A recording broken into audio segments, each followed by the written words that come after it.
seats open up front. As you can tell, this is a Catholic gathering. Well, good evening. My name is Father Mark Latkovich, and I serve as President Rector for St. Mary's Seminary and Moore Male Seminary. And on behalf of the faculty and student body, I would like to welcome you to the 49th Mullen Lecture. This lecture is named after Monsignor Joseph Mullen, a priest of the Diocese of Cleveland. Monsignor Mullen served on the faculty at St. Mary's, and he was rector for 15 years from 1948 to 1963. Upon his death, Monsignor Mullen's family, as well as the faculty, decided to honor him by establishing this annual lecture. The first Mullen Lecture was given in 1967 by the scripture scholar Mitchell Dahu.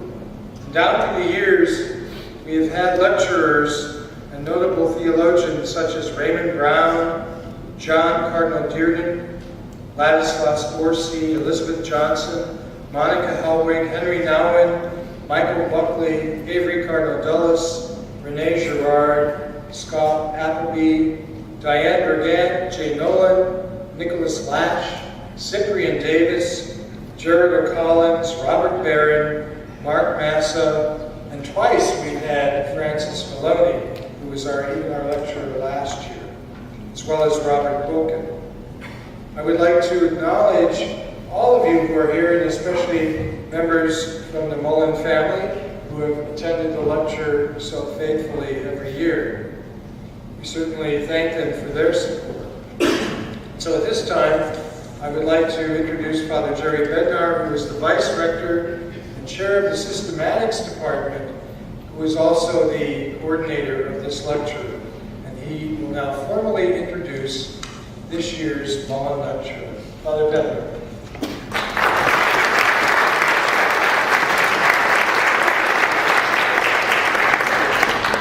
Thank you. Also, I'd like to give a word of thanks for adjusting your schedules. As you know, the Mullen Lecture usually occurs on a Sunday evening, and to accommodate the schedule of such an excellent lecturer as we were able to attract, I thought this really does merit a shift in schedule. So thank you so much for coming out on a Thursday night. And it doesn't seem to have hurt our attendance at all. It seems like it's responded very well. Helen Alvare, a professor of law at the Antonin Scalia's Law School at George Mason University, teaches family law, law and religion, and property law. She received her law degree from Cornell University School of Law and her master's degree in systematic theology from the Catholic University of America. She regularly publishes articles on marriage, parenting, non-marital households, the First Amendment, religion clauses, etc. She serves as faculty advisor to the law school's Civil Rights Law Journal and as the advisor to the Latino-Latina Law Student Association. She was a consultor for the Pontifical Council of the Laity and an advisor to the U.S. Conference of Catholic Bishops, which she has represented before legislative bodies, academic audiences, and the media.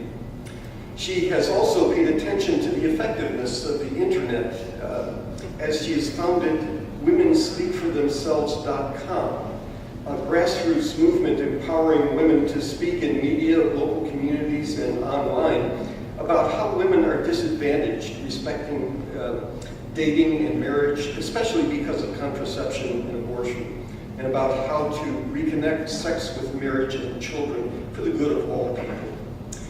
In addition to her books and publications and law reviews and other academic journals, Professor Alvare is a news consultant for ABC and publishes regularly in news outlets including the New York Times and the Washington Post. Professor Alvare also speaks at academic and professional conferences in the United States, Europe, Latin America, and Australia. Prior to joining the faculty of the Scalia Law School, Professor Alvare taught at the Columbus School of Law at the Catholic University of America and was a litigation attorney for the Philadelphia law firm Stradley, Ronan, Stevens & Young. Please join me in welcoming Professor Helen Alvare as she speaks on Catholics and the future of marriage.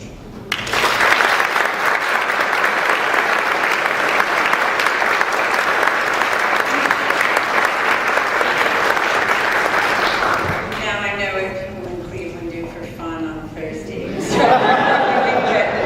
I want to thank you for accommodating my schedule. I teach Mondays and Wednesdays, day and evening students, and sending their life askew by traveling is just disruptive to them. Students are creatures of habit. So thank you very much for accommodating me. Thank you so much for the invitation to the seminary. Bishop Pilla, thank you so much for accompanying us at dinner. I've had so many wonderful conversations already today. I'm looking forward to more. I must say, one of the things that intimidates me the most, and I'm really not a very intimidatable person, is to hear the lecturers who have gone before me. I can't tell you how many of them taught me, and how many of their books I can barely make out. But there you go. Because of that eminent list, and also because this topic is, it promises on its face to be quite profound, quite extensive, I feel the need to open by saying, why do I think I am even a little bit qualified to address this? And I assure you, I feel this deeply. So I thought I would offer a preliminary response to that, so that you understand that there are so many things to know about marriage and about our faith, things in the topic, that it's only too easy to see that when I'm done, there will be 100 other valid and noteworthy things that I was not able to speak about that you will know in your own minds. So to tell you my limited abilities and perspective and where I will be positioning this, I begin to say I'm a long married woman and mother, part of a very large, extended Cuban family on the one side, Irish on the other, from Philadelphia. I'm a law professor who devotes really hours every day to learning about the law and the culture and the sociology of sex, marriage, and family life in the United States. Through my research and writing, I've become familiar with this law and sociology, especially something that you will hear me call the marketplace for marriage, if you will, which is closely related to the markets for sex and dating in the United States. You may or may not know that George Mason University is rather renowned for law and economics. So my degrees are economics, theology, and law. And it makes for some, I hope, interesting writing in that area. But I do, several times throughout this lecture this evening, talk about the economics of sex, marriage, and dating. I'm also a Catholic whose renewed interest in her faith in her 20s was, frankly, due to its ability, rationally, to explain and address the world we live in a way that seemed, at a rational level to begin with, conducive to real freedom and happiness, and to answering our desires with a capital D. I'm a person who, for reasons that must be vocational, here's how I define that, didn't ask for them, but they have persisted for decades. I feel terribly about the current retreat from marriage generally, and the loss for so many individually for what might have been reliable, trustworthy love, or at least mutual support and fidelity for the long run. I feel terribly when I see children losing out on love, connection, and stability. And I'm a person who takes my faith seriously when it says that marriage offers a privileged glimpse of the most complete meaning of love, of God's relationship with his people. But who wonders, seriously, if I'm overdoing this? How my husband and I have an ongoing argument where he's constantly talking about the world getting better and better and better. He used to say, that is before the recent conflict with North Korea, that we had no nuclear bombs pointed at us, and therefore the world was getting better. And he points to civil rights, and he points to other wonderful developments that we have, and I can't disagree. On the other hand, the prism of my research and writing and teaching tells me that this relationship, which I know practically speaking, and which we believe theologically, is so fundamental to human being happiness, freedom, and ability to learn how to give and receive love, that I can't help but have a little bit of not rose-colored glasses looking at the world. I see a lot through the lens, the difficulty that this institution is in. And that's why I say, I wonder if I'm overdoing it. So, I am not a theologian. You do not get to be called that with just a master's. And then I went 3 more years in the doctoral program at Catholic University. But when Cardinals Bernardine and O'Connor tell you that you're perfect for a job at the Bishops' Conference, you tend to think maybe they're right. So I came over and spent 13 years with the U.S. bishops and did not finish the doctorate. I'm obviously also not a pastor, so I don't have the sensibilities and the mind for that, but I'm looking forward to hearing from those who do. I am a scholar activist with a bent for effective communication, whose heart and mind on questions of sex, marriage, and parenting have been very occupied for decades, and I can't seem to set this aside. So now that you know what I bring and what I don't, let me tell you how I'm going to organize my remarks. First, I'm going to share with you the state of marriage in the U.S. according to the data. And by this, I'm referring to, the raw numbers, who is, who isn't numbers. But I'm also going to talk about models of marriage, thinking about marriage, that sociologists are using to try and characterize what it is that we're seeing out there. Then I'm going to ask why this should matter, practically to anyone, but especially to Catholics. And then I'm going to ask how Catholics might be part of a better future for marriage, okay? So my goal is really not just to inform, but it is rather to get you thinking with me, I need help, and for marriage, it needs help, about whether marriage is really suffering as much as I think it is. Why solutions, and even the diagnosis, are so fraught, given all we know. The amount of research that is done in respected journals that is, generally accepted as credible is enormous. Why, even when we are relying on this in talking about or attempting to assist marriage, is it so fraught? Whether we really believe that marriage is as important as current sociology and Catholic theology indicate that it is to human, practical, and spiritual welfare. And if so, why are we not out there as very vocal champions, particularly in the places where the retreat from marriage is greatest, that is to say, among the poor and the working poor? Why are we not railing against marriage becoming a luxury good? And if it's as important as I think it is, what can we do to help put marriage on a stronger, more beautiful footing? What are the obstacles to this? Okay? These are some of the larger goals of my presentation tonight. And with that, let me begin with the current state of marriage.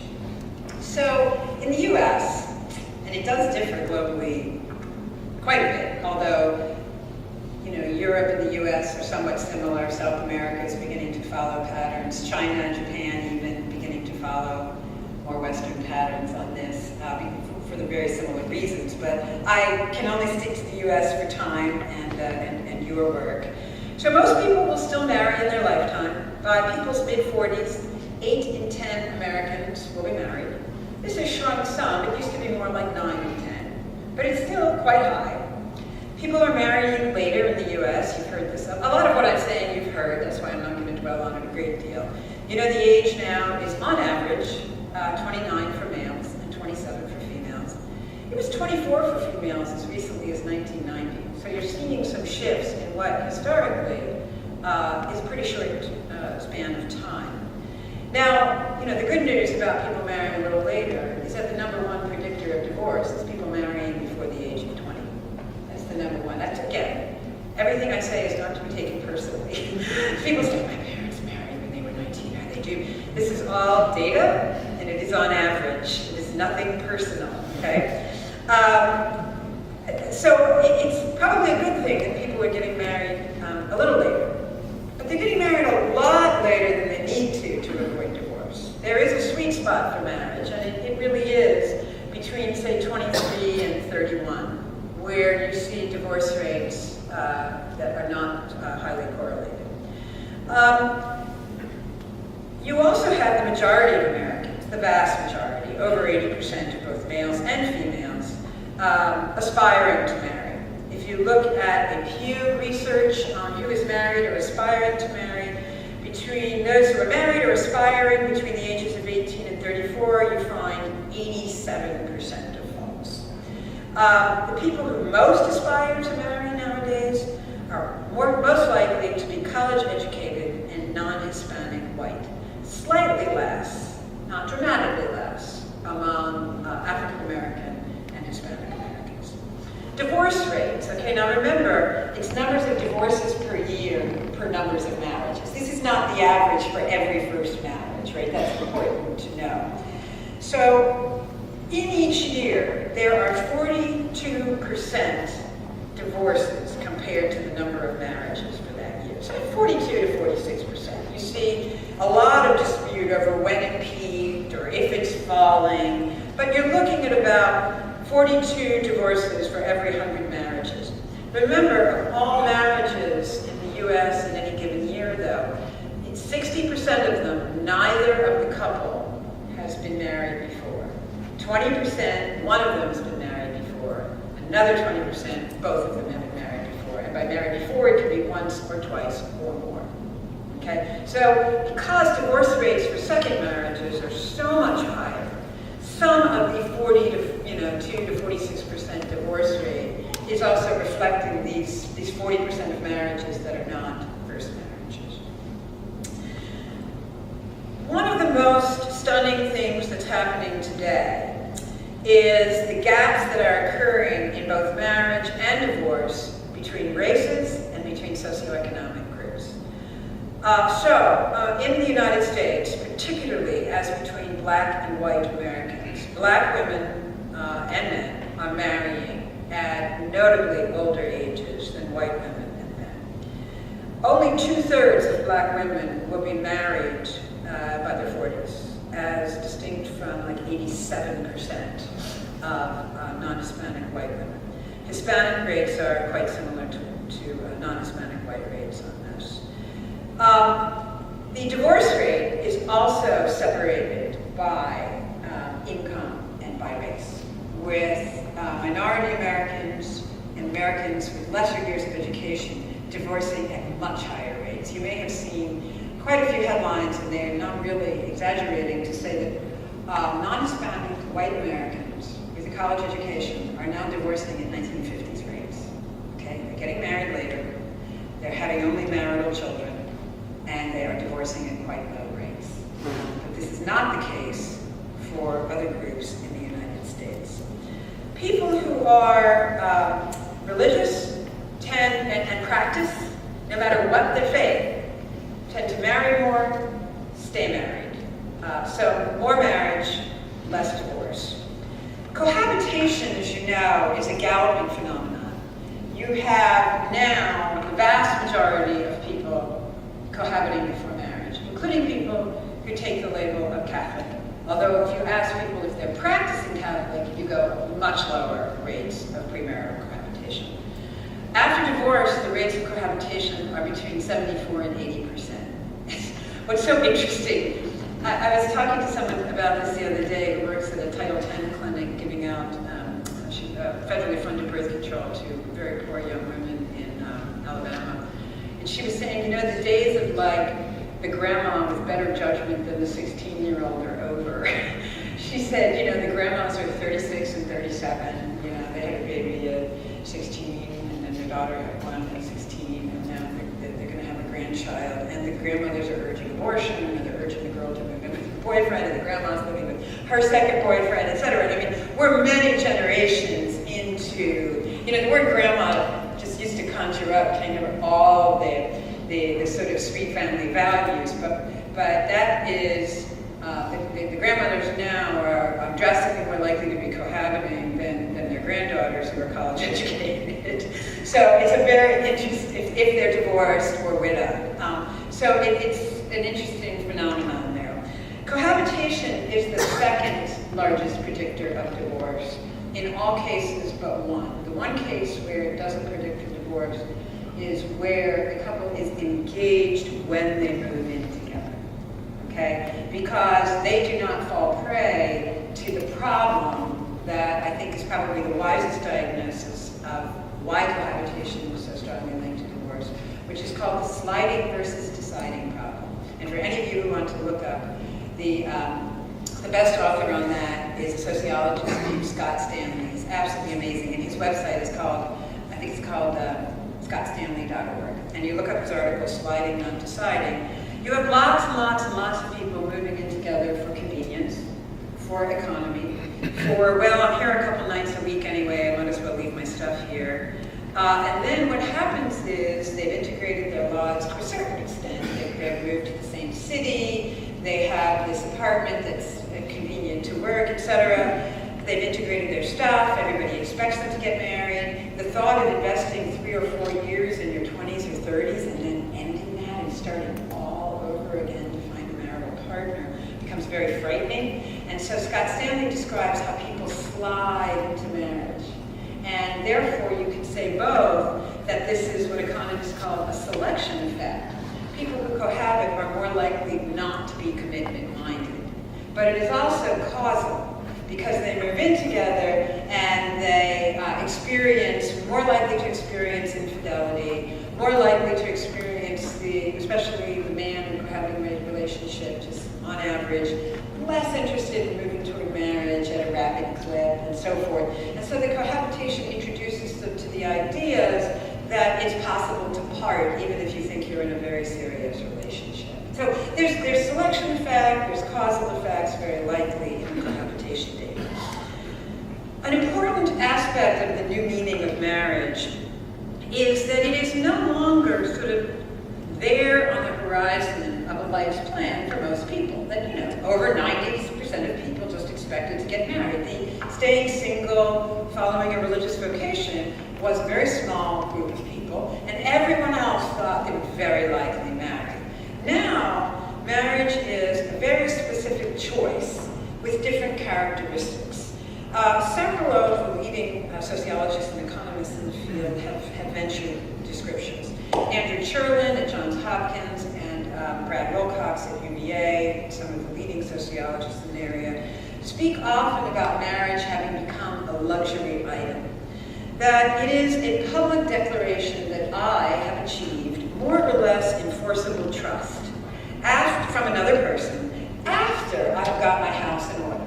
I've got my education, I've got the money I'm going to have, I've got an employment kind of settled, and now I'm going to have marriage too. It's an accomplishment. It's a milestone of where I am, as distinguished from a building of something together. Okay?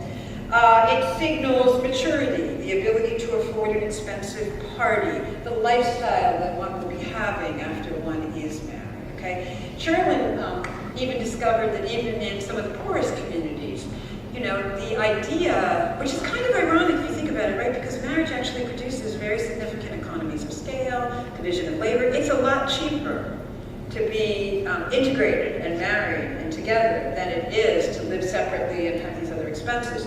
But it still has this reputation as a luxury item, and after some very intensive qualitative research by these two sociologists, Catherine Eden and Maria Kafalos, where they lived 2.5 years in Philadelphia and Camden in the poorest neighborhoods, they discovered that the women's and men's idea about marriage was, okay, woman, you find a man with no drug problem or criminal history.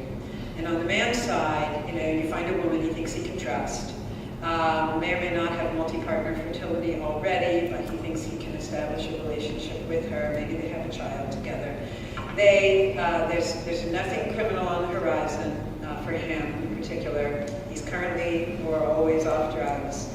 They can afford a mortgage on a townhouse. In Philly, we call them row houses. In fact, the women there describe it as we have to be able to get a row house.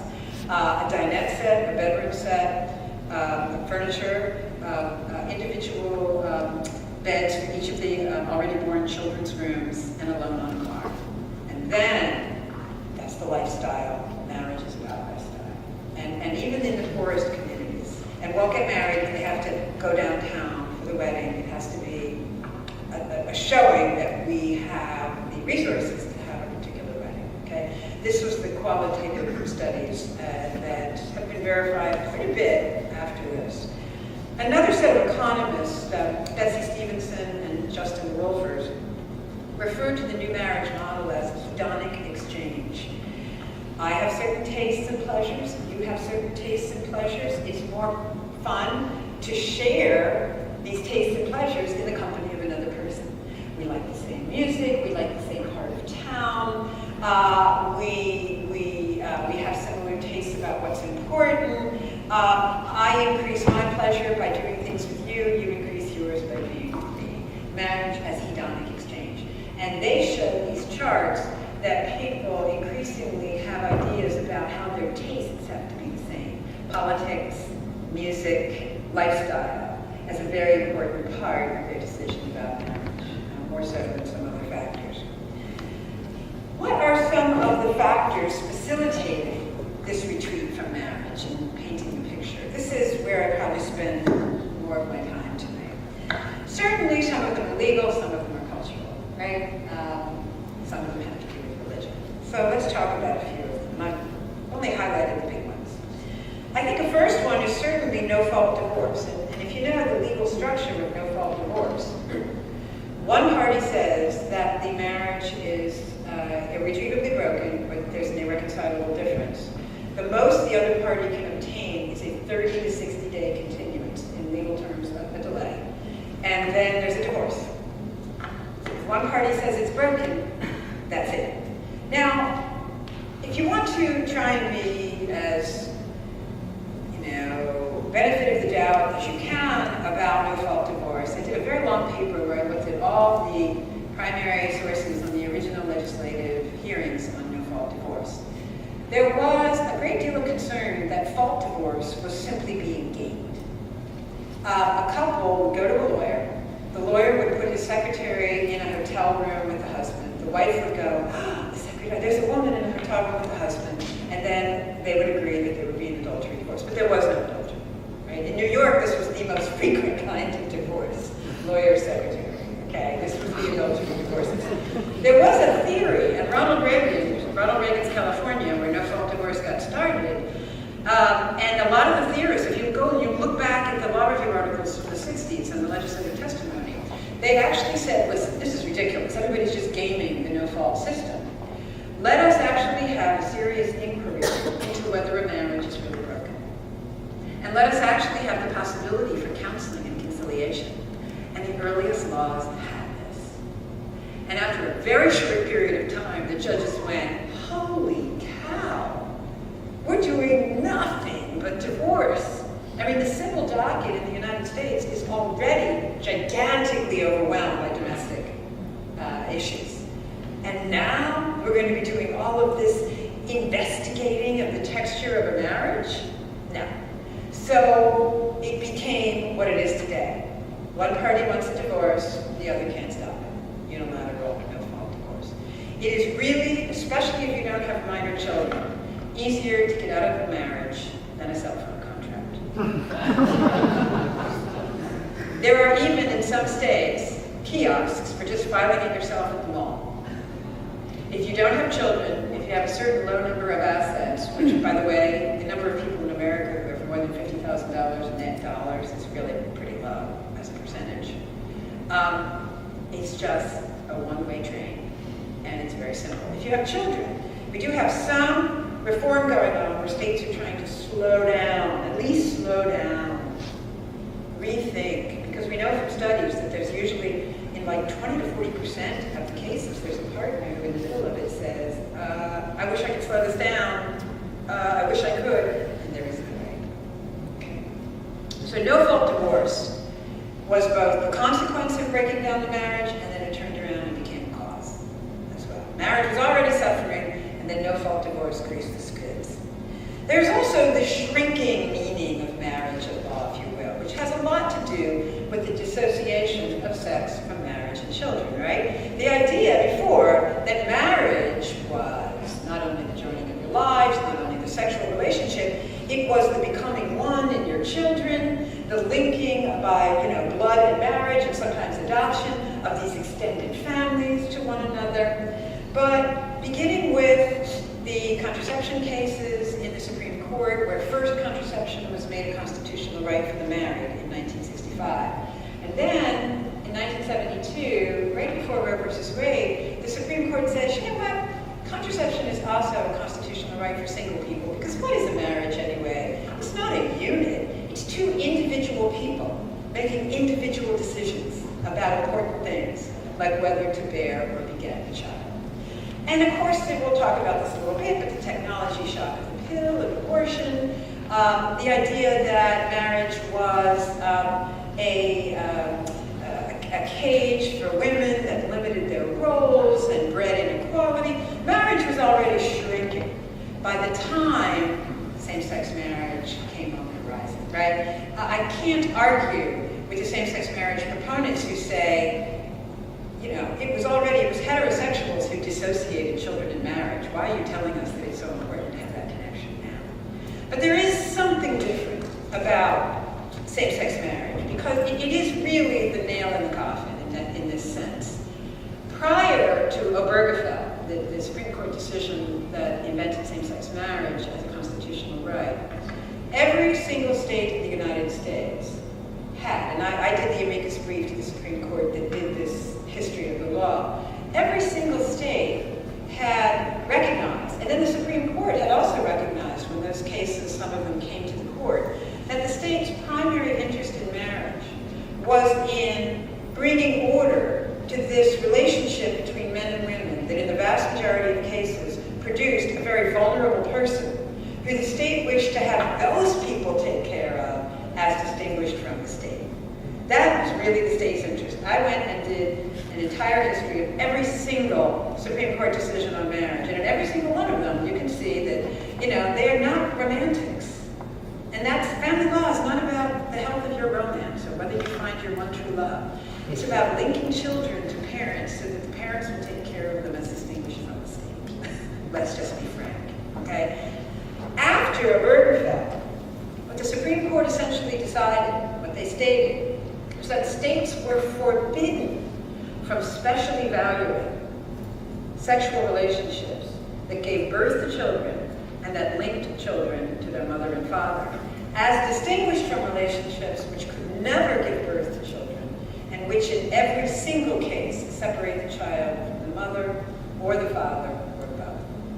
That those two things in the mind of the law must be equal, and no state could say that either having children or assuring that children could know and be known by their parents was of any particular value. Okay, that's what was so drastic in the history of family law about same-sex marriage. Another thing that has been a factor in the demise of marriage and the retreat from marriage is birth control. I will tell you, if anyone told me that I would be standing here on, what is today, November 2nd, 2017, saying this, when I thought the church was dead wrong on this issue for several decades, I would tell them they were crazy. But just like the other things that the church approached me about through my intellect first and faith came later, it turns out that I think they're right on this. And it also turns out today that you don't have to be Catholic anymore to really hate what birth control has done to the markets for sex, dating, and marriage. You don't have to be Catholic to recognize that it immiserates women, and in particular the poor. Commentators not at all from the right, and all of them not Catholic, along with some who are also Catholic, are presenting scientifically credible evidence that the technology shock created by contraception radically severed sex, even to the idea, even the idea of children, family, kin, love, future, gone. Just read about casual sexual encounters. It is the unbearable lightness of sex, in the words of the Polish philosopher Zygmunt Bauman in his book, Liquid Love. Okay? It's shocking if you really think about the fact God could have put babies anywhere. Could have had them come from just one sex. It could have been unrelated to the question of an act of love. If you think about it, right? It could have been unrelated to that. It could have been manufactured. We could have figured out technologically how to do this. But he put them there. What does that mean?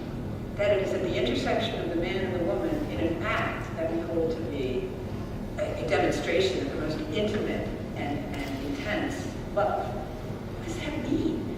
And yet, despite that choice, it is utterly divorced from that. And indeed, the technology shock of birth control, followed by what Justice Sandra O'Connor called the backup strategy of abortion when contraception failed, combined with women's new economic and educational opportunities, so that the old, in the law, in the economics of sex books on this, the old deal, you will not like hearing this in economic terms, but here was the old exchange in the economics of sex.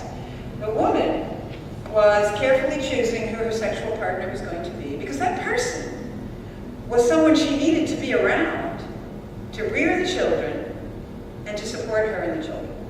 That was the arrangement for a great deal of time. And even as recently as like the 1930s and 40s, vastly more than 50% of women's only sexual partner, even though still the majority had a premarital partner, was the person they married, because their sex was in pursuit of a marriage partner. It was with marriage in mind. Now, 5% of women marry without having sex before marriage. But another 22%, we should take heart from this, have only ever slept with the person they marry. So it is part of the strategy to think about who they are going to marry, in the words of the sociologists.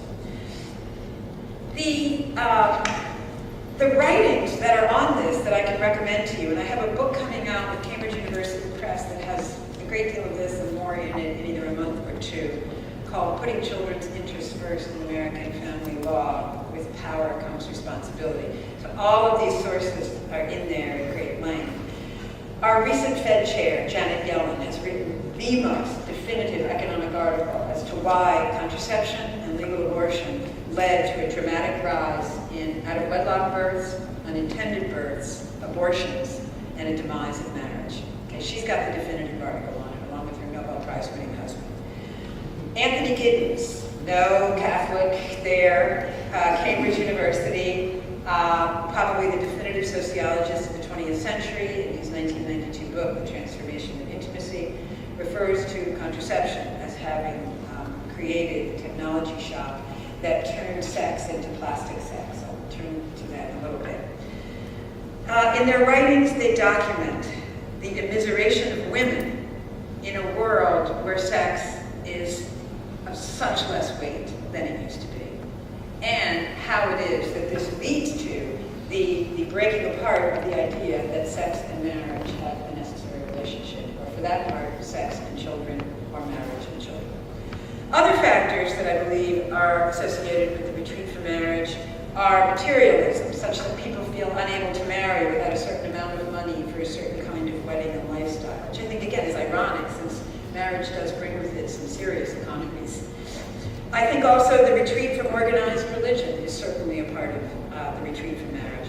In a Wednesday audience in the year 2016, Pope Francis said he thinks the retreat from marriage is associated with the retreat from religion, because people aren't really understanding love that especially the Catholic faith requires us to learn about. And St. Paul in Ephesians, I'll talk about that. And that he also thinks the retreat from religion is leading from the retreat from marriage, because of the lack of understanding of humans as relational, or the good of the male-female relation, etc. I think it's a very astute analysis. Also, however, we have to put our finger on factors like the decline of employment for those with fewer years of education, skyrocketing rates of incarceration, especially of minority men. The U.S. and African American is 7 times more likely to be incarcerated than white American. Communities of African American women in the United States are decimated of potential marital partners. There's also the radical decline of the stigma associated with non-marital sex, non-marital cohabitation, and non-marital birth. Some would add, and I recommend to you here, the sociologist Mark Regnerus' book, Cheap Sex.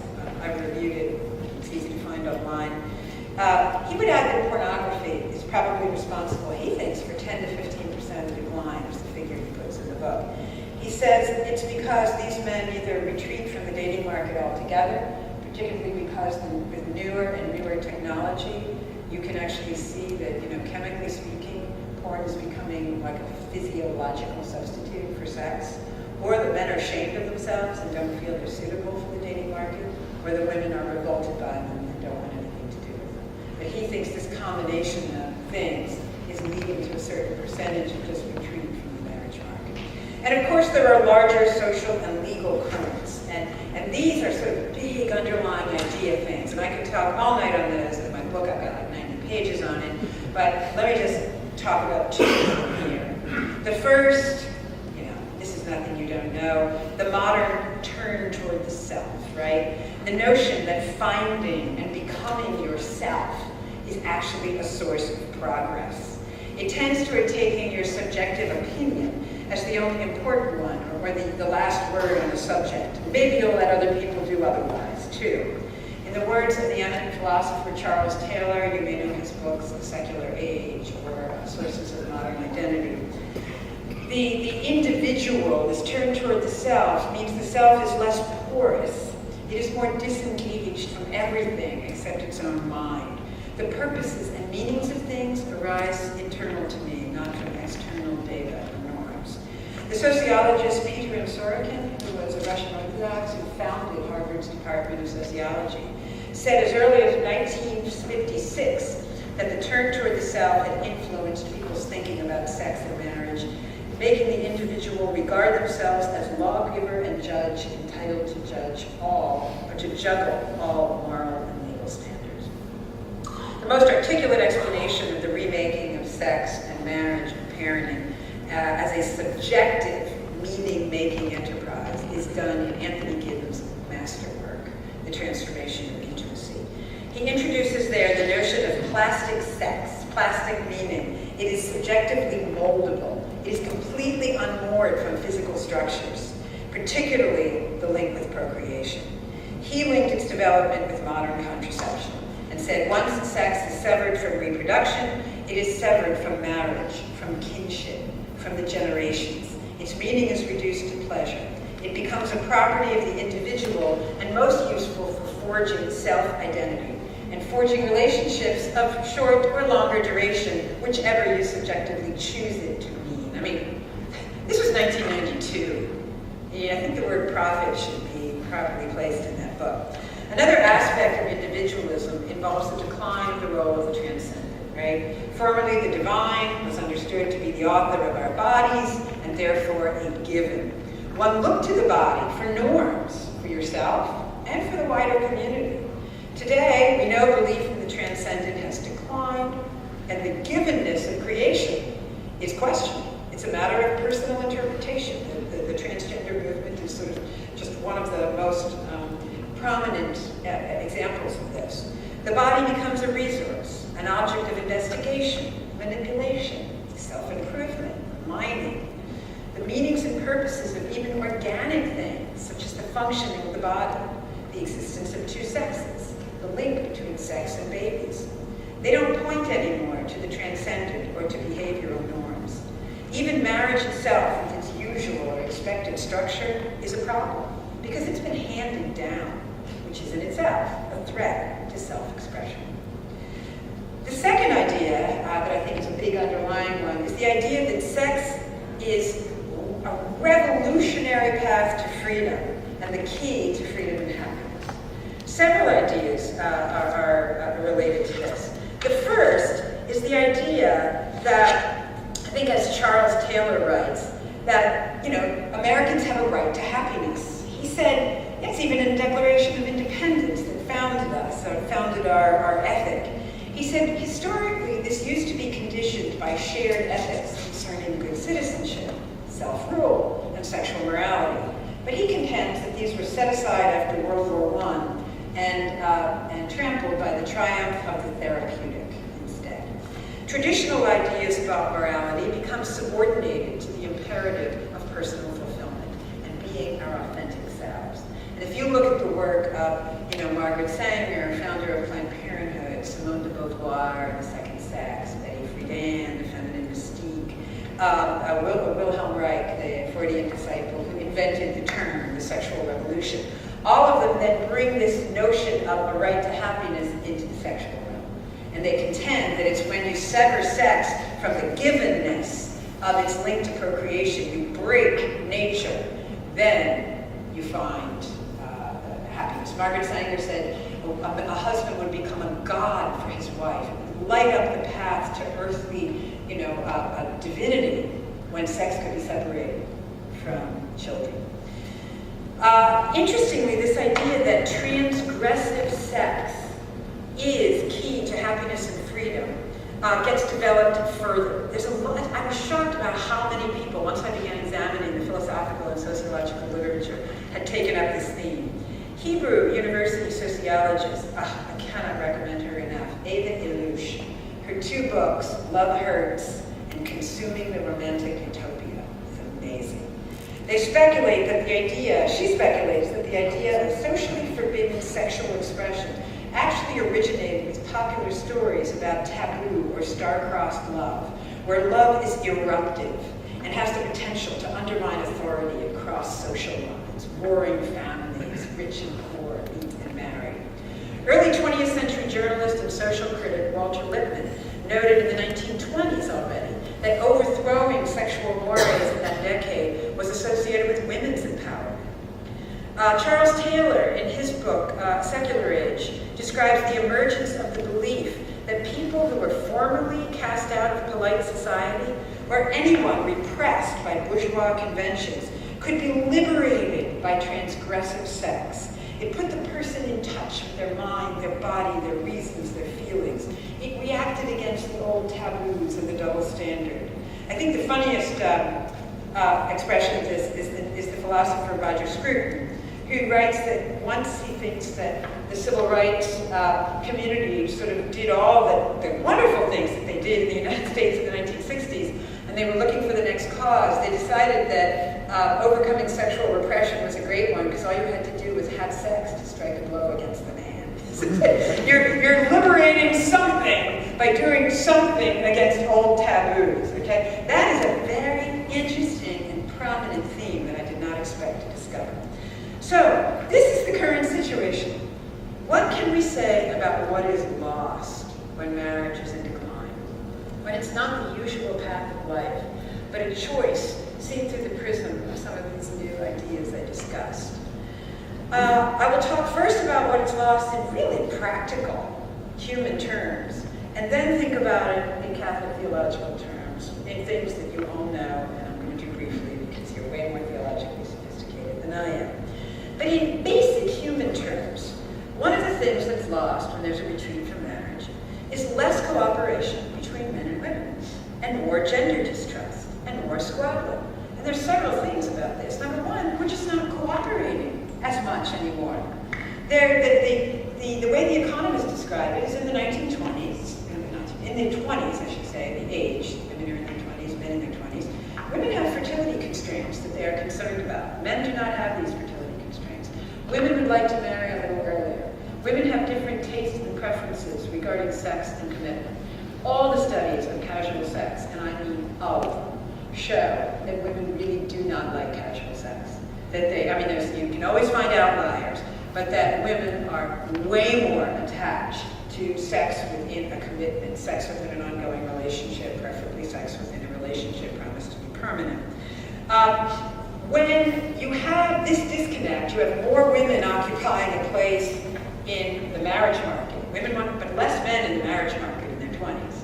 You have an overrun of men in the market for sex in their 20s. So women are a scarce commodity, so their price is high. Men's price is high in the marriage market at that age. It is leading to a lot of mutual recriminations between the sexes, anger at men who will not commit, anger at women who seem overly interested in getting married and having children by a certain time, who in a cohabitation are pushing for marriage. You also just have men and women working less closely together and not understanding one another. They're not cooperating, rubbing shoulders with one another day in, day out in a marital relationship. They're not understanding the opposite sex. They're not having children together that lead them to understand the opposite sex. I'll never forget when my oldest child is a girl, my next are boys, and when I had a boy, I remember yanking my husband's elbow in the operating room, and I said, in case you didn't know before, now you may never leave me. because I didn't understand what to do with boys. And I remember after raising these boys and finding their charms and saying to my husband jokingly, well, if I'd only had baby boys before I met you, then I would have understood your charms even more intensely. Because, of course, you meet adult men and you're like, what's wrong with you? About various things. And then, of course, you're raising them as your sons, and you're thinking, that quality is just so charming. And then you come to appreciate it in your husband. You come to appreciate these things that you appreciate about men. And so men and women are just working less well together. If you don't have married men who, face it, are still running our largest social institutions, our most influential, our most pervasive, if you don't have men who understand women and who want their wives' best interest and who really believe in the equality of their wives, if you don't have men who understand the investment all of us want to make in children, that is a society that is not going to be friendly to women and children. Okay? If you don't have women who understand the good of men and who understand the good of children, they too will be involved in policies and statements and programs and whatever it is that they're doing without affection, understanding of the opposite sex. So less marital mindedness, less coming together in a plan for marriage, in an investigation of the other person, not first as a sex partner, but as a possible spouse, is leading to more gender distrust, less mutual understanding between the sexes, more squabbling. There's also, of course, you all know, less stability for children when marriages don't form or when they fall apart. We know from the sociological literature that when they try to figure out what is it that on average disadvantages children after divorce, what they've really put their finger on is instability. All right, money is a factor, but money doesn't account for a lot of it. There's all these, but it's the instability, the lack of a regular presence. And interestingly, this explains why after biological married parents, the next most positive family form for children is a single mother who does not repartner and just stably raises those children without bringing other men into the household, which is the number one predictor of violence against children, unrelated children to another man in the household. We also have, when marriage is in retreat, less practice at long-run love that weathers ups and downs. In economics, they refer to game theory. And one of the things that game theory says is if you understand that you're committed to playing a game with this person for a long horizon, then you're going to play that game in a way that more tends to assure mutual outcomes are beneficial. It's not a zero-sum game, and it's not a game in which you resent the other person winning. Because when the other person wins, it's something that is within the border of the relationship. If you are in uncommitted relationships, if you are distrusting the person of the opposite sex, you are simply getting less practice at long-term game playing and give and take and ups and downs and learning how to give and receive love through great difficulties. There's less intermingling and cooperation between a variety of people. Family is an amazing place where wide differences can come together. I'm not saying they always do. I'm not saying every family is perfect. I'm saying that among the other choices, it is still a superior opportunity. I don't know how many of you have ever read Fabrice Hajjaj. He's a very well-loved French philosopher who writes about the family.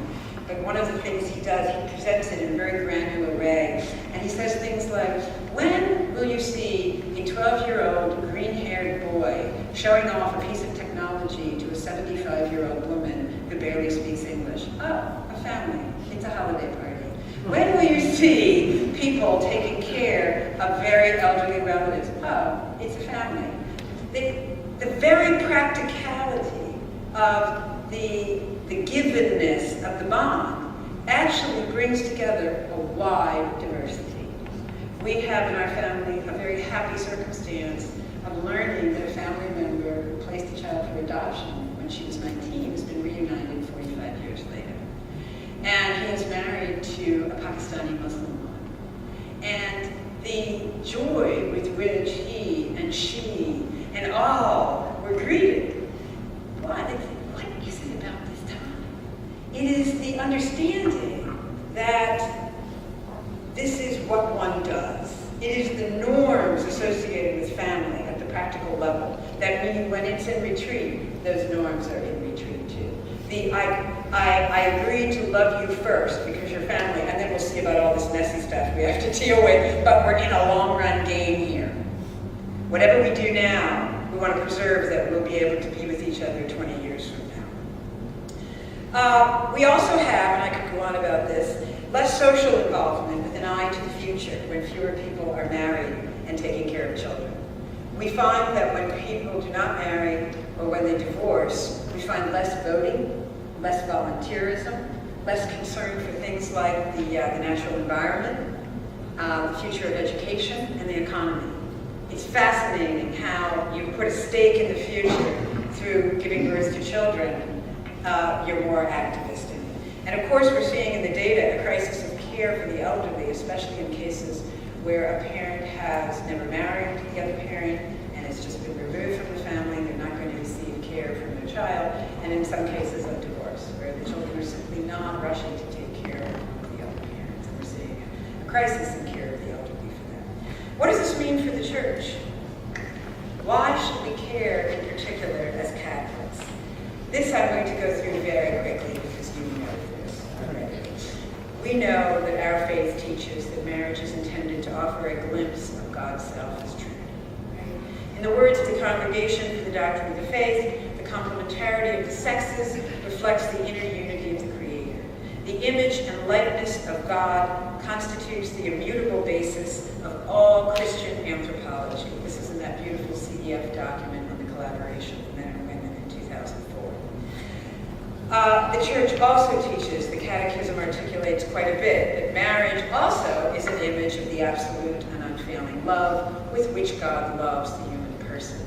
And you know, I'm not talking down to anybody here because you all know this, the marital imaging in the Old Testament right through the end of the New Testament, the classic statement of St. Paul in Ephesians, this mystery is a profound one referring to marriage, and I am saying that it refers to Christ and the church. One could go on about this. So the idea that to understand a Trinitarian God, even a little, to have a glimpse of this, to understand how God loves, to understand that marriage is also a template of the way that human beings love one another. The CDF wrote in 1986, men's and women's capacity to love a person other than themselves as a reflection and image of God who is love, an indication of the meaning and purpose of human life, not just in marriage, but in all human interactions. And of course, this is a statement coming out of John Paul II's Theology of the Body, that our bodies are signs of our createdness for relationship, for love. And don't we see all of this in our normal lives, right? Don't we see all of this? I can testify, and I'm sure so many other can, when you fall in love, I don't know how many of you have read Vladimir Solovyov's The Meaning of Love, where he's really trying to get at the question of the meaning of sexual love. He says, perhaps when you love someone who becomes your betrothed, it is maybe the first time in your life when you've actually understood that someone else is at the center of the universe alongside yourself. And isn't that the case? I can remember, I've been married 32 years now, and I have this recurring dream, mostly on days when I'm not such a nice girl. And that dream is that I meet my husband. I've known him since I was 17, and I'm 57, so I haven't been married all the time. We were best buds for a long time. But I meet him, and we're not married.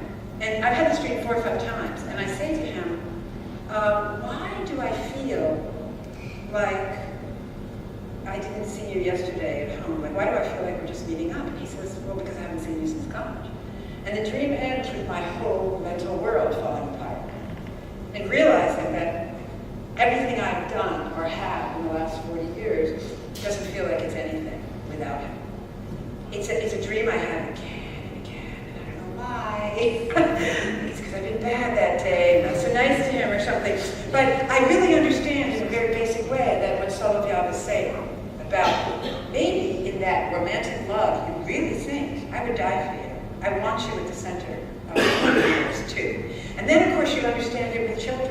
You have that baby, and the first time in your life, you see somebody reach out a hand to it, and this monster voice comes out, "Don't touch that," where it came from. And it's because you're a mother now. And then, of course, everybody becomes your child.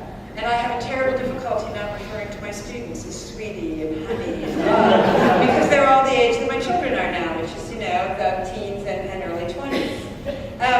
There's this marvelous intuition, and I see Father Damien is here, so I'm citing Flannery O'Connor. And it was you that when I met you years ago, I went and read this for O'Connor, and you know the story better than I do. At the end of the book, a good man is hard to find. This is just a classic Flannery O'Connor explication of how it is that you come to understand that you have to love everybody. And at the very end of the book, the misfit, this horrible criminal, points a gun at this grandma's face who has just been a horrid person. And the way it ends is this. The grandmother saw the man's face twisted close to her own, as if he were going to cry, with a gun at her face at this point. And she murmurs, "Why, you're one of my babies. You're one of my own children." She reached out and touched him on the shoulder. The misfit sprang back as if a snake had bitten him and shot her 3 times in the chest. And he says at one point, she would have been a good woman if someone had been there to shoot her every day. Right? You're confronted with the reality that everybody could be one of your babies. This is an experience that comes from loving selflessly. And what we're trying to say is perhaps marriage is a unique way of getting to that. Okay? I don't think the church has done an ideal job of getting to that yet. I'm going to talk just a tiny bit about that in my last part here. The tendency here, I think, is to throw up our hands and to say this problem is hugely difficult. It has multiple causes and manifestations. It varies by ethnic, racial, socioeconomic context. It is driven by legal, social, huge philosophical, cultural trends. But on the other hand, we know that people still say they wish to marry, in the vast majority. That when romantic relationships get serious, the notion that this person should be with me forever crosses the mind. People associate forever with the idea of love. We also know that when people start thinking about children, they know instinctively marriage is the place. It's one of the times that some cohabitations transition to marriage, because they say, "Oh well, now we have to be serious about this. We have to take these children's well-being a little bit more seriously than we've been. We haven't thought about that at all at this point."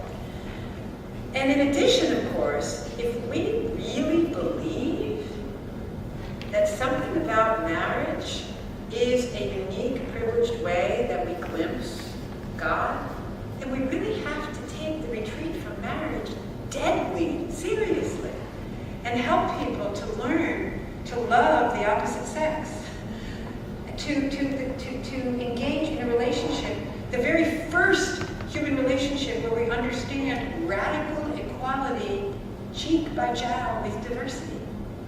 If we really believe that the church means what it says on this, what are some of the ways in which I think this could be done? And I have about 5 more minutes and then I'll be done on this. I think the first thing is that it is really a mistake to speak about sex, marriage, and parenting as if it is a bunch of extrinsic rules.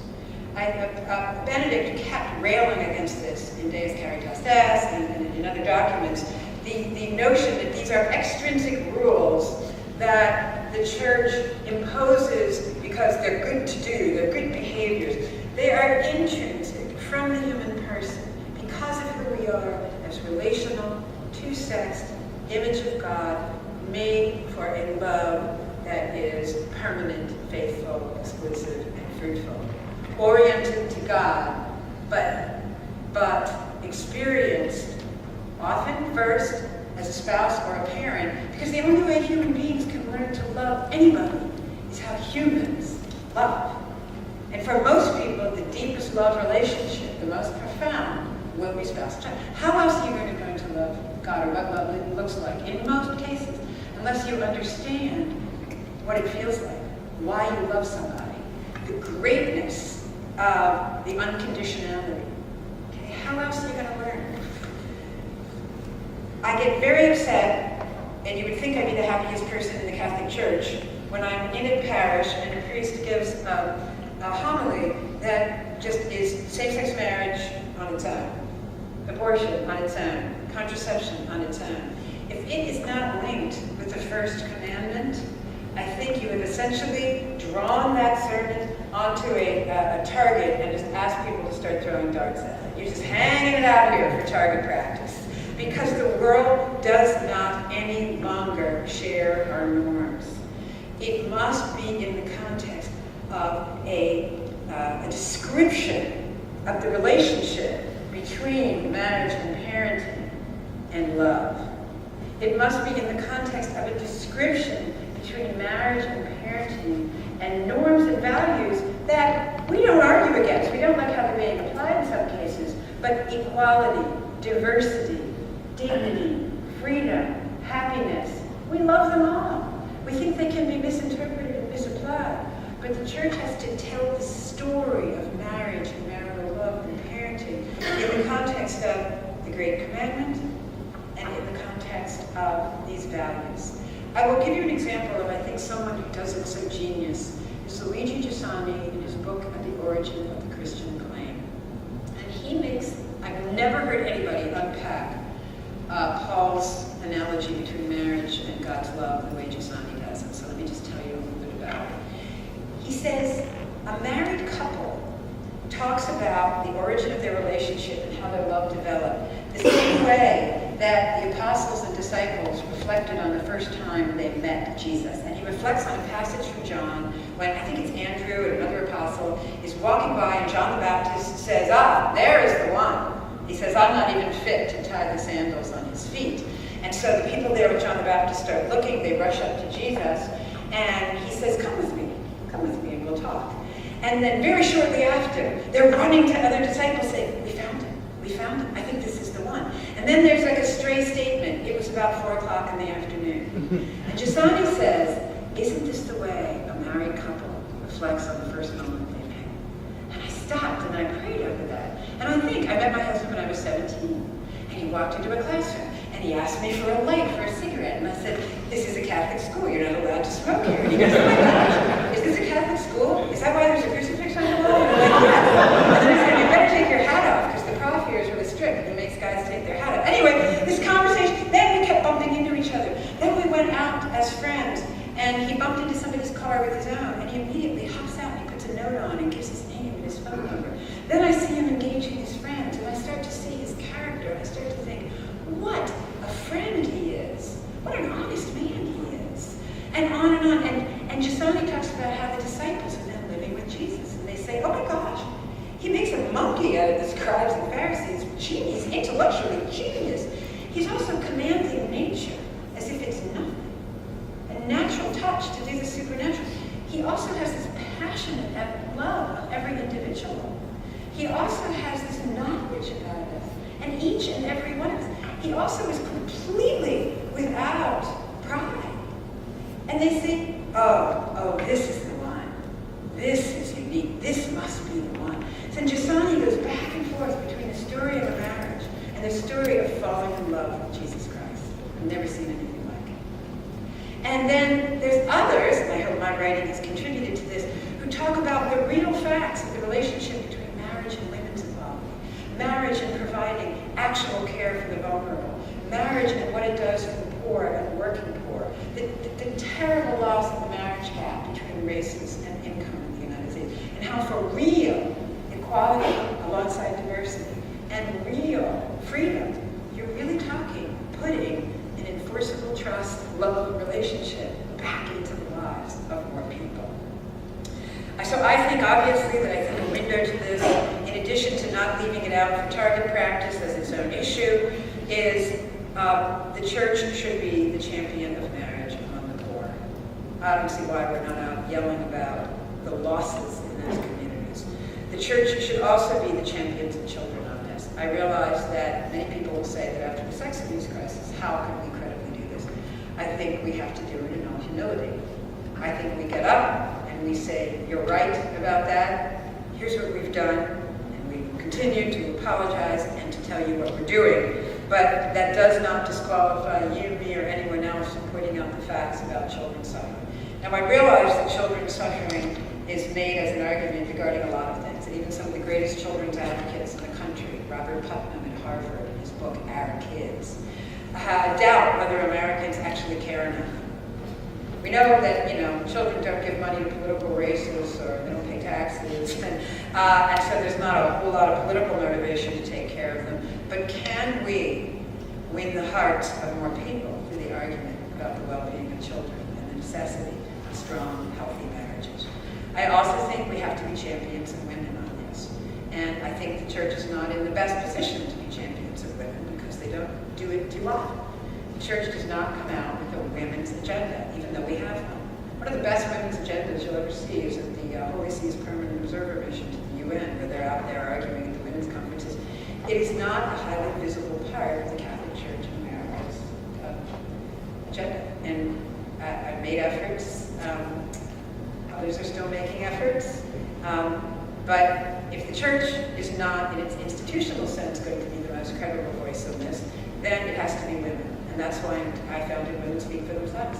It is to form a cohort of women sufficiently large and empowered with facts to reconnect sex, marriage, children, love, future, family, kin, especially for the good of poor women, but really for the good of women, men, and children, and for communities. But I think championing women on this, now I'm going to try and say nuclear 43 times, is an avenue through which these questions have to be addressed. And my last thought, of course, is marriage ed in school in remote preparation. I really don't understand why this is not done everywhere all the time, given that the vast majority of Americans will marry, and most are swimming, don't even know what they're swimming in culturally. And our model of this, and I mean this with all my heart, no matter how much I study and read, is so beautiful, is so empowering, is so good regarding both women and men, is so good for children, and so good for society. And so I don't understand why we wouldn't put a program like that more robustly in remote preparation into every place that we could. So I have gone on long enough. I'm going to stop. I hope I have expressed to you good reasons to care about the future of marriage. I bet all of you did when you came in, so it's not fair because I really can't measure my success here. But I hope I have given you additional reasons, and I hope you will continue to be active in this arena because it means all the friends it can get. Thank you very much.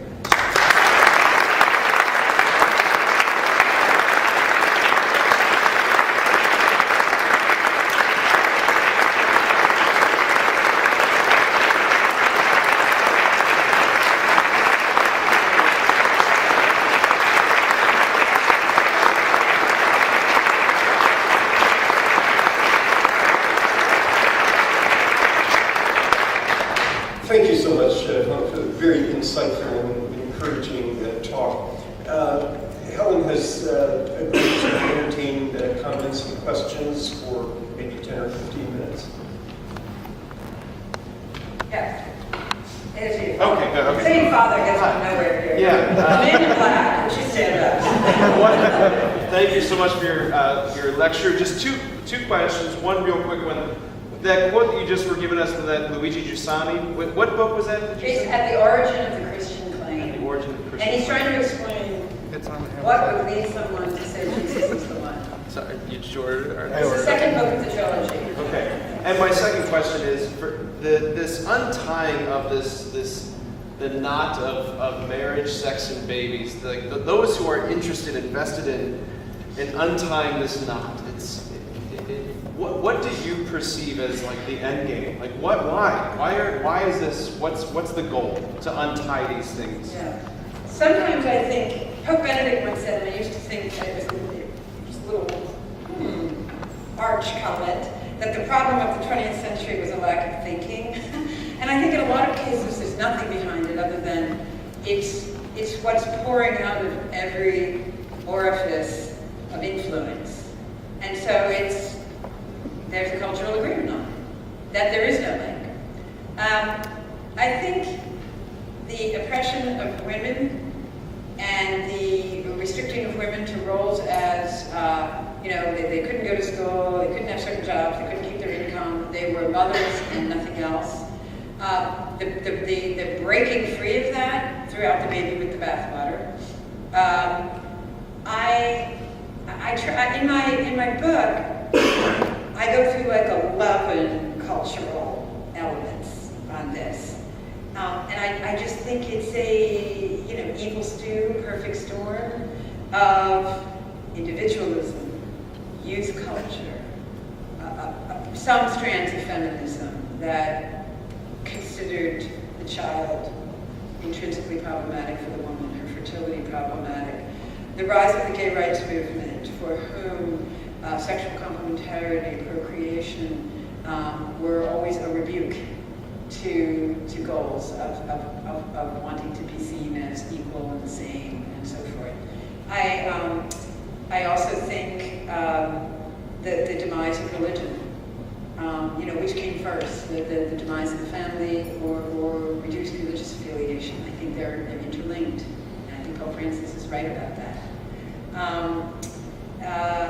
The self-made man, I don't think you can stress enough the idea that nothing is given, and that anything that is given is an extrinsic role. Nothing is given by who we are, by being created. So using words like created, gift, etc., are themselves unacceptable in that philosophical framework.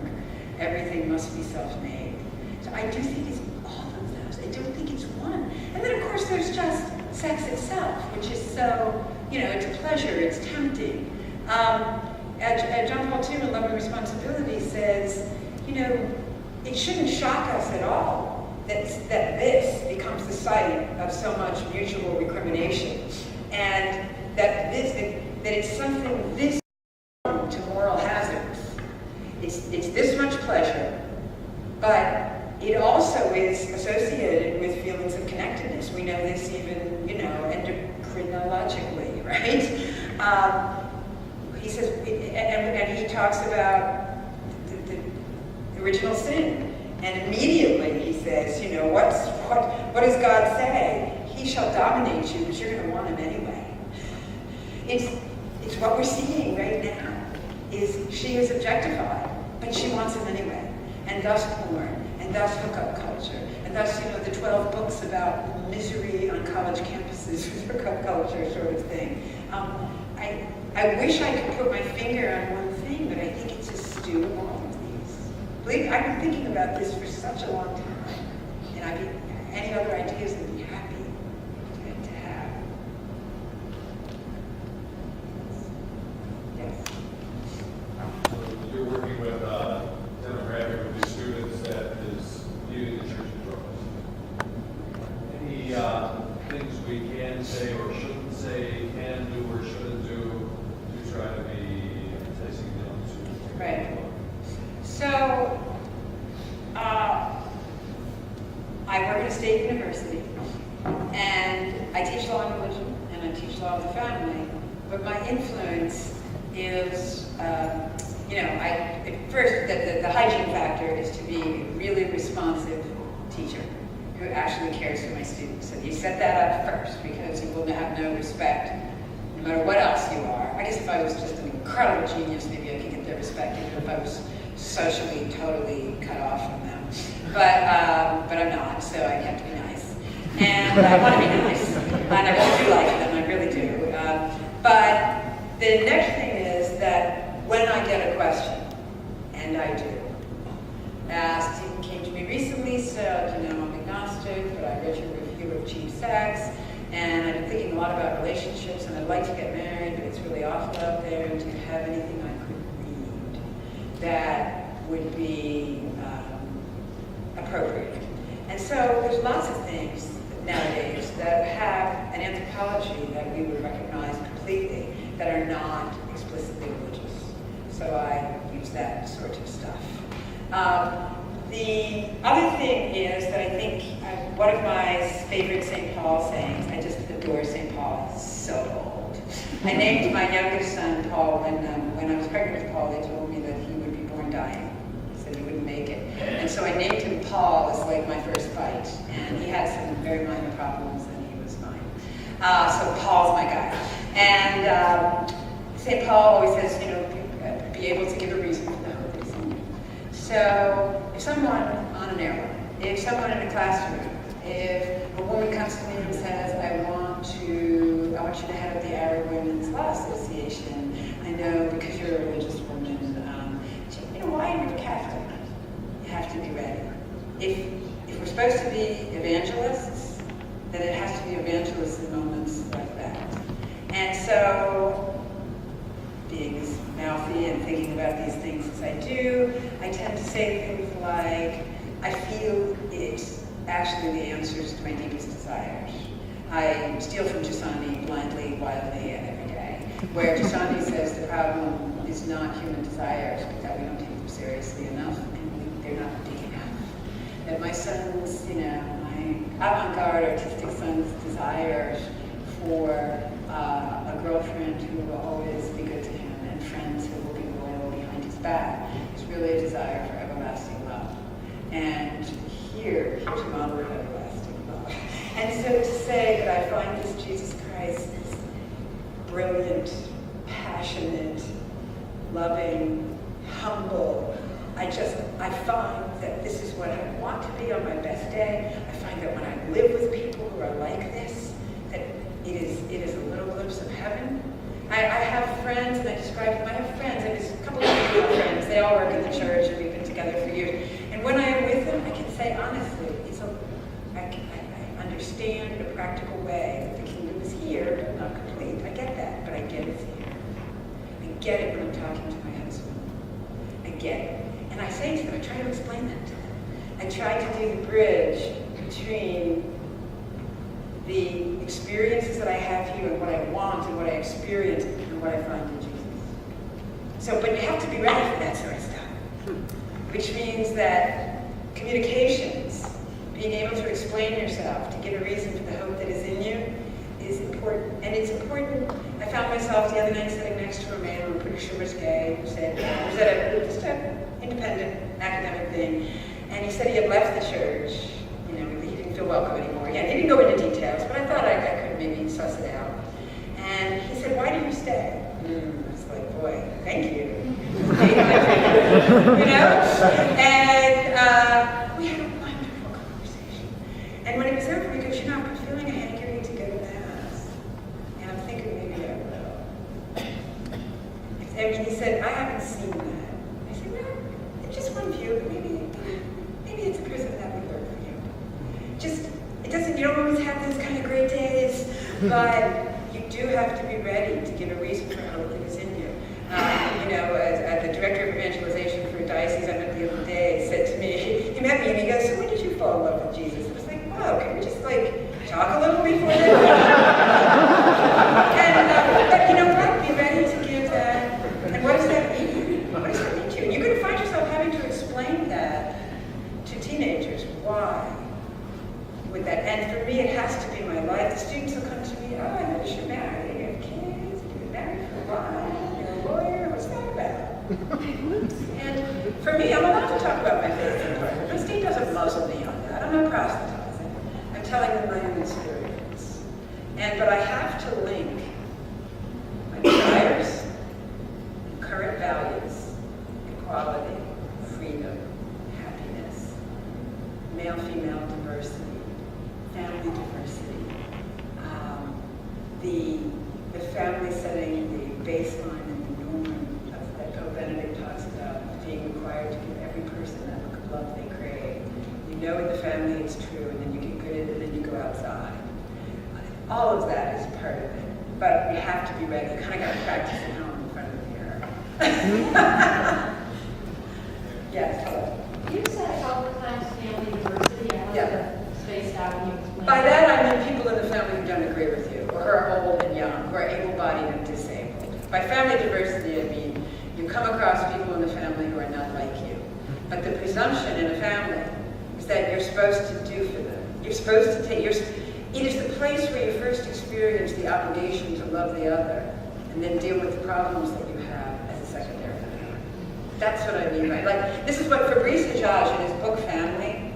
So I've never read it. I think it's in French and Spanish. I don't think you can get it in English yet. But he writes, and then he'd be doing the writing of the book about family, and then he'll say, oh, my 16-year-old daughter is here. She wants to a ride for someone. And he puts it in the book, in this and he's writing. The book is a free-form, what experience of family life while it's telling you about family life. I think he has 5 or 6 children. And the thing about family, I mean, my family is quite, the cousins range from 45 to 19, and there's like 30 some of them, and then I'm 32 on the Cuban side, and then 10 aunts and uncles on the Cuban side, and so forth. And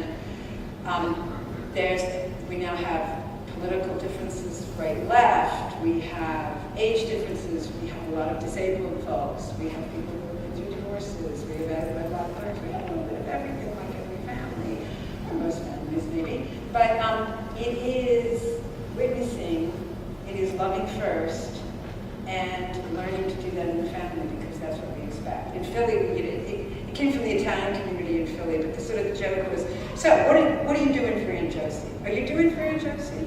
What do you do for her? If not, you're not a good member of the family, right? Like that's just the expectation. Now that is very much broken down in law. In law, there actually used to be legal requirements that if a parent was impoverished, the child had to contribute. If an aunt and uncle would, the legal requirements are there now. Fascinatingly, some states are reinstating the requirement to take care of their parents who fell into poverty because people weren't doing it voluntarily, and the state doesn't want to pay for people who doesn't have to. Again, the state's not romantic; it's being practical. Those legal obligations have fallen away. We still do have this social ideal. Just start watching the Christmas advertisements coming your way like any minute.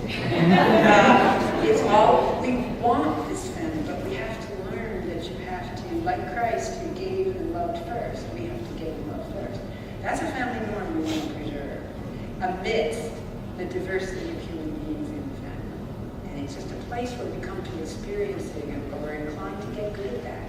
And then can take that skill out to the wider society, which is what John Paul II says when he calls the family the school. That's what I'm talking about.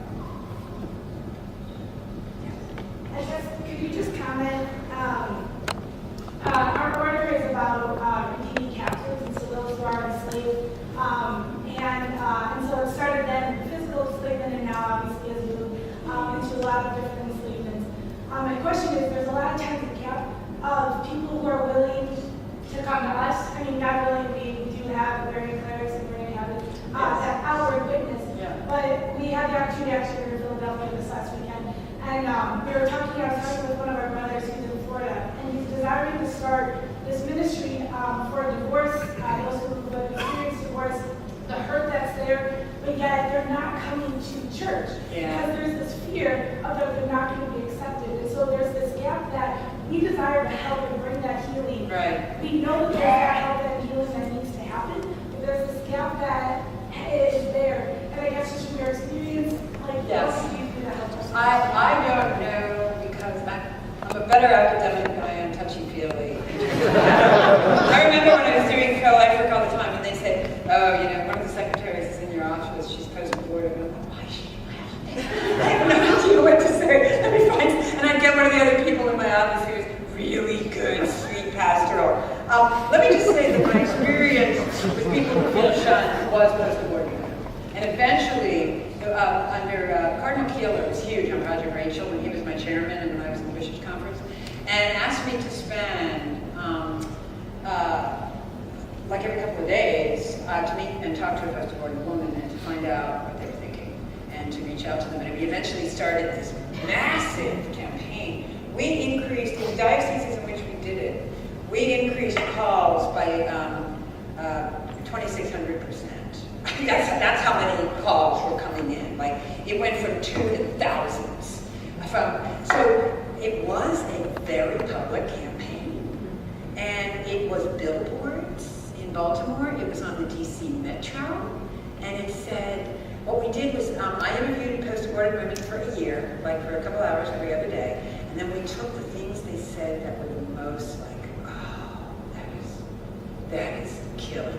One of the women just summarized, my boyfriend said it was the condition for staying. He's left. Now I have no one. The ones, and we heard that 1,000 times. Another woman said, and she didn't mean any play on words by it, she said something inside died when I had an abortion. And I've never been myself again. And that was the size of that back wall in Baltimore. And the calls came in. So if we really, I mean, I know it's, you know, church and it's media here, but first we trained lots and lots and lots of Project Rachel folks ahead of time. Okay, so this was like in the run-up for a year. It was very programmed. I was part of it. There were lots of people involved. I'm not good at the organization thing. I was doing the conceptualizing more. And the interviewing the women and sort of communications piece that was coming out of that. But the church really wants it to be known. And it's one thing to have, you know, a Francis statement be covered wall to wall, but it's another thing to actually have explicit invitations in the locale. This is we want to talk to you. I know I remember being on radio programs with various bishops, and they would make a statement about anyone who's welcome to call, come in, chat with me, chat with them. Calls will come. That's my major thought on that. It's very explicit. Yes. You mentioned a little bit how you feel the church and the United States and North America feel more pro-women. So maybe give some examples. Yeah.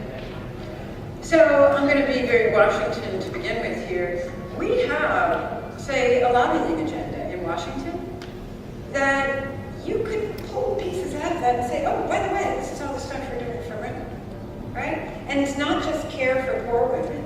You also have to say very explicitly, you have to talk about our Project Rachel ministries. You have to talk about our charitable work and talk about the numbers of women involved in that, the numbers of women leading that, healthcare, education in very particular, also our social services, the numbers of women we serve, as well as the political agenda we have for women. You may or may not know the Pregnancy Discrimination Act that said, you know, an employer who discriminates because someone is pregnant is discriminating against a woman. It was out of the Bishops' Conference. You know, our fabulous lobbyist, Mark Gallagher, who just recently passed away, who also was responsible really for crafting and getting past the Hyde Amendment, which is not funding for abortions. Like, we really were consistent ethic. That was not a joke. And there's stuff that we do for women in health, women in education. The Catholic Church at the Holy See level was the first body of the United Nations in the 1960s to put in to make a statement about equal educational opportunities for women. Like, we don't pull it out and say we are actually lobbying for women. So every time I drive by a political bumper sticker that says, there's one in Virginia now, I forget who's running. It's Gillespie versus Moran, I can't remember his name. Anyway, it says something like Moran is for women. Well, what is Moran for women for? There's only one thing Moran is doing, and it's abortion. That NOW is supporting it for in Planned Parenthood. We're not even trying to make the case about what actually results in women's happiness, freedom, financial success, social equality, women achieving what they like. The Catholic Church has been one of the greatest supporters of paid leave for women. The Catholic Church has been at the forefront of the argument that women who take full-time care of children should be part of the Social Security system. Why do they get nothing for the years spent caring for a family?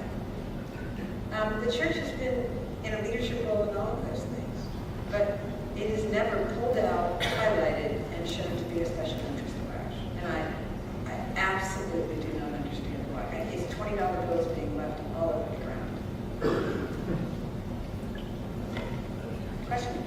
Yeah. I'm like, I can see students thinking about asking a question, and you were thinking about asking a question. Thank you, first off, for just speaking so boldly and passionately about this.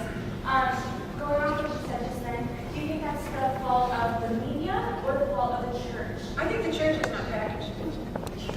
Now, would the media cover it so beautifully if we did not? You know, there's several issues there, without getting into all of them. You know, if it bleeds, it leads. The idea that we are, you know, the largest providers of, you know, private health care to the poor, or what our social services networks do, or the carte blanche invitation that we give to post-aborted women, etc. Do not expect to see headlines like that. Don't expect to see good news headlines about almost anybody now, right? It's not just us. But we have to be ready in interviews, in coverage, to put that sort of thing before people, so it's part of the story. But I do think the church could have served herself better by a more proactive. Sometimes I think we take humility to some incorrect places. This is not the place to be humble, because we will actually be evangelizing. We will actually be shining our light, not for ourselves, but for Christ, to show that it leads us to this. When I think about the gap between what the world understands Catholic women to be and who we actually are, I mean, the idea that we're led around by the nose. I mean, all the men can laugh heartily at this, right? The idea that we're free to speak, we're unthinking, we just do what the Bishops' Conference tells us. I mean, yeah, okay, everybody can. Like the idea that that's who Catholic women are, which is the idea put forward by so many in the media that we're just parroting a line that is not in our own interests. We're blinded by faith and subservience.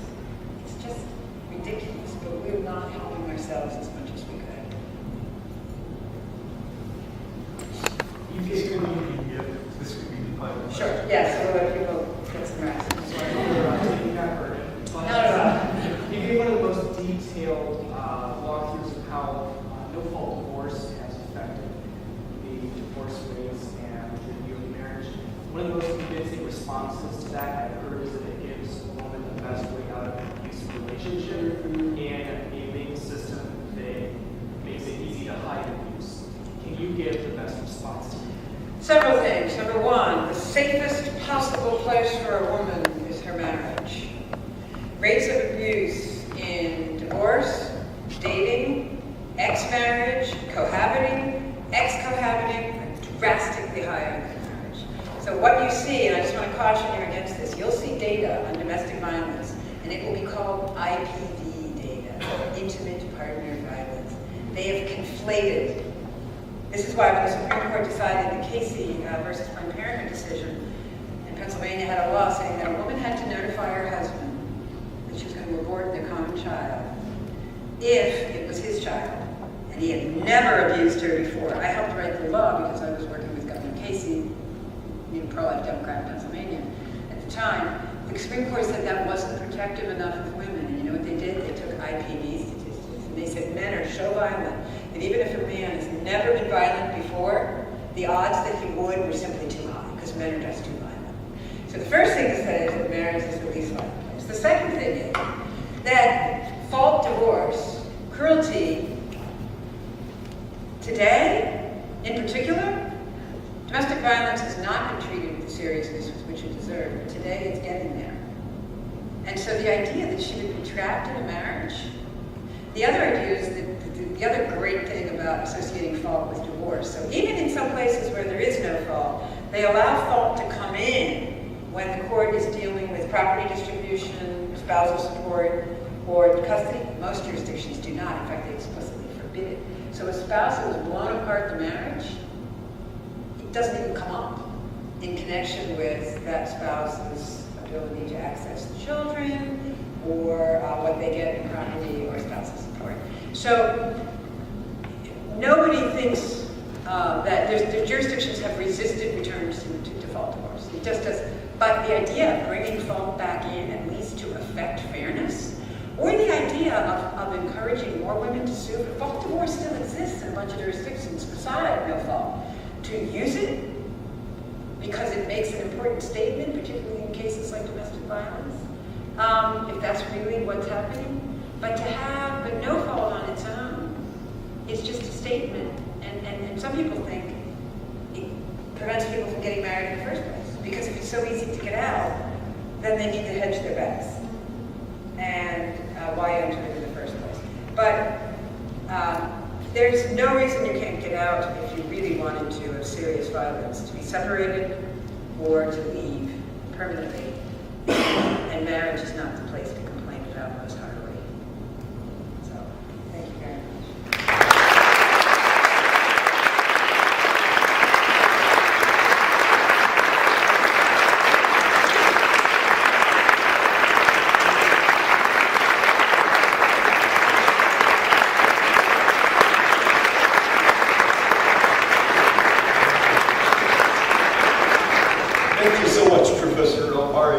for such an inspiring, encouraging talk on marriage that really identified the core values that we need to concentrate on promoting.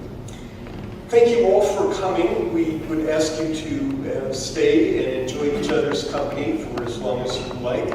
And please join us next year when we'll return to the Sunday format and have Professor David Fagerberg from the University of Notre Dame speak on liturgical matters. So we hope to see you all then. Once again, many, many thanks to Professor Alvare.